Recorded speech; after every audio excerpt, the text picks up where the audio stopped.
మీకోసం ఏడ్చండి, మీ బిడ్డలు ఏడుస్తానమ్మా. మన ఏడుపంతా ఎప్పుడు ఎట్లుంటుందంటే పక్కనోడు బాగుంది, ఆయమ్మ బాగుంది, మా ఇంట్లో ఇది లేదే కదా, నువ్వెందుకు వేస్ట్.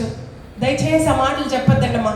దేవుడు మీకు ఏమి ఇచ్చినాడు అందులో తృప్తిగా ఉండండి. నా భర్త నా పక్కనే ఉన్నాడు 30వ సంవత్సరం. నేను ఎప్పుడైనా అడిగాను మిమ్మల్ని?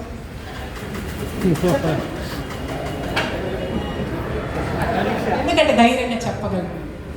నేను ఎప్పుడు కూడా నాకు ఇది తీసేయలేదు, నువ్వు అది తీసేయలేదు, ధైర్యంగా చెప్పగలను. ఎందుకంటే నా తర్బీదంతా కూడా నేను దేవుని దగ్గరనే నేర్చుకున్నాను తప్ప ఐ డోంట్ హ్యావ్ ఎనీ ఏమంటారు నాకు నాయకురాలు ఎవరు లేరు. ఒక ఆత్మీయ సంఘంలో పెరిగాను.